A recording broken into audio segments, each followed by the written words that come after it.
The Salem witch trials began in Salem, Massachusetts, where belief in the supernatural and the devil was very common. In the spring of 1692, 9 young girls became ill after playing a game and starting behaving strangely. These 9 girls, later known as the Afflicted Girls, were Elizabeth Booth, Elizabeth Hubbard, Mercy Lewis, Betty Paris, Ann Pootman, Susanna Sheldon, Abigail Williams, Mary Walcott, and Mary Warren.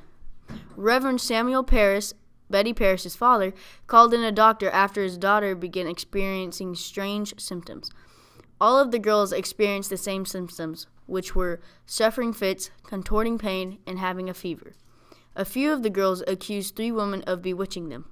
The women that were accused were Sarah Good, Sarah Osborne, and Tituba. Tituba was a slave that worked for Reverend Paris. The 3 women were examined by local magistrates. While they were being examined, Osborne and Good claimed that they didn't do anything, but Tituba mentioned that the devil came to her and told her to serve him. All 3 of the women were taken to the jail. After the 3 were put in jail, citizens of Salem became paranoid of their neighbors. Many more people were brought in and questioned. In May 1692, the Special Court of Oyer and Terminer was established. The first case in the new court was for Bridget Bishop. Bridget defended herself by saying, "I am as innocent as the child unborn." Her defense failed and she was found guilty and was the first person to be hanged on Gallows Hills on June 10th. Quickly, the witch hunt spread to other neighboring cities such as Amesbury, Ipswich, and Gloucester. One of the most pivotal cases was the case about Rebecca Nurse. Rebecca Nurse was a very well-known person in the community. Everyone liked her and said there was no way she was a witch. They even made a petition for her release, but it was unsuccessful. Initially, she was found not guilty, but when the Afflicted Girls started having fits in their courtroom, the jury reconsidered their verdict and found her guilty. She was hanged on July 19th, and the citizens of Salem began to question the trials. Many people in Salem didn't believe in witchcraft or support the trials. One of the more gruesome executions of the trials was the one of Giles Corey. He was one of the few men accused of witchcraft. During his trial, he refused to plead guilty or not guilty, as either way he would lose his estate and money, leaving nothing for his children. The law at the time was that the accused could be tortured until they gave a plea, so Corey began to be pressed to death. A large wooden board was placed over his body, and larger stones were added until the victim gave a plea or died. Each time Corey was asked to give a plea, he responded with more weight. This lasted for 3 days in an open city field until he finally died on September 19th. An important aspect of the trials was the use of spectral evidence, or the evidence based on dreams and visions. This was the most commonly used form of evidence during the trials, as it was very easy to fake. Accusers would often act as if they were being affected or possessed by the accused witches during the trials.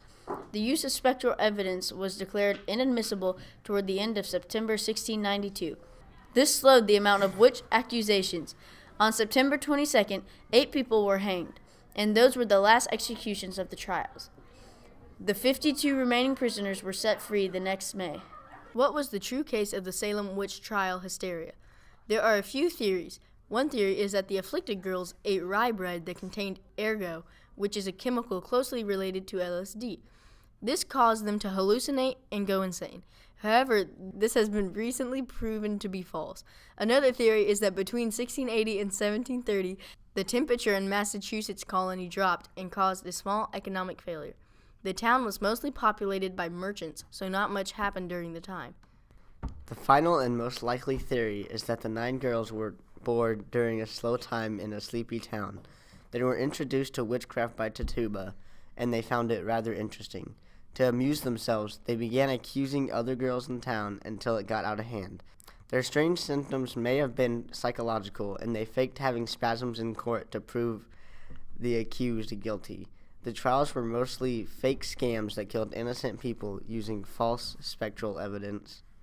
The Salem witch trials lasted 1 year, from spring 1692 to the spring of 1693. More than 20 people were found guilty and executed during this time. Almost all of those executed were humans, but 2 dogs were shot and killed after being suspected of committing witchcraft. Years later, the family of the victims were financially compensated, the names of the condemned were restored, and some of the people involved in the trial apologized for their actions. The citizens in the town realized that the hysteria was irrational and moved onward.